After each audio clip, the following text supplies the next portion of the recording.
Hi hello అందరికీ ఈరోజు వంకాయ కొత్తిమీర కర్రీ ఎలా చేయాలనో చూపిస్తాను. సింపుల్గా ఈజీగా చేసుకోవచ్చు. కర్రీ స్టార్ట్ చేద్దాం పదండి. 1/2 kg లేత వంకాయలు తీసుకోవాలా. సాల్ట్ వాటర్లో కట్ చేసుకొని వేసుకొని పక్కకు పెట్టేసుకుందాము. మిక్సీ జార్లో 10 to 12 పచ్చిమిర్చి కట్ చేసుకొని వేసుకోవాలా. ఒక కొత్తిమీర కట్ట, కొంచెం ఎల్లిగడ్డ, కొంచెం సాల్ట్ వేసుకొని మిక్సీ చేసుకొని పక్కకు పెట్టేసుకుందాము. స్టవ్ ఆన్ పెట్టుకొని కడాయి పెట్టుకొని 4 స్పూన్స్ ఆయిల్ వేసేసుకుందాము. ఆయిల్ హీట్ అయ్యాక 1 స్పూన్ జీలకర్ర, 2 మీడియం సైజ్ ఆనియన్స్ కట్ చేసుకొని వేసుకుందాము. కలర్ చేంజ్ అయ్యే వరకు వేయించుకుందాము.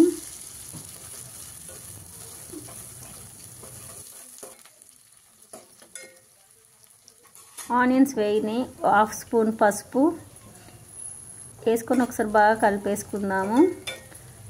కట్ చేసుకున్న వంకాయలు వేసేసుకుందాము.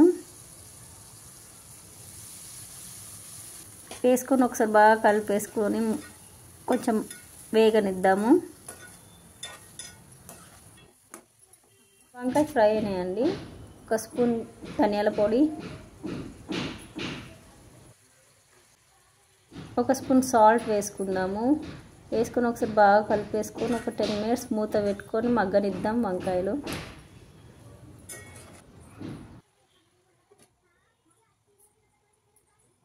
వంకాయలు మగ్గినాయో లేదో చూద్దామండి. వంకాయలు కొంచెం ఫ్రై అయినాయి. మిక్సీకి వేసుకున్న పచ్చిమిర్చి కొత్తిమీర పేస్ట్ వేసేసుకుందాము.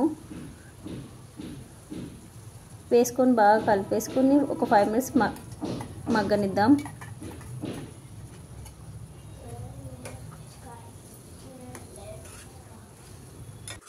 ఈ కర్రీ వేడి వేడి అన్నంలోకి చపాతీలోకి చాలా టేస్టీగా ఉంటుంది. ఒకసారి ట్రై చేయండి.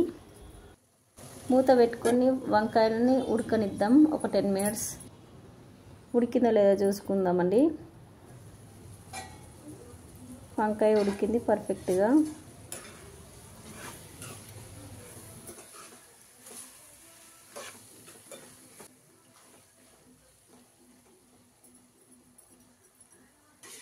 కొంచెం కొత్తిమీర వేసుకొని ఒకసారి కలిపేసుకొని స్టవ్ ఆఫ్ చేసేసుకుంటాం. వేడి వేడి వంకాయ కొత్తిమీర కర్రీ రెడీ అండి. ఈ వీడియో మీకు నచ్చితే లైక్ చేయండి, షేర్ చేయండి, సబ్స్క్రైబ్ చేయండి. పక్కకున్న బెల్ ఐకాన్ ప్రెస్ చేయండి. మేము ఏ వీడియో పెట్టినా నోటిఫికేషన్ వస్తుంది.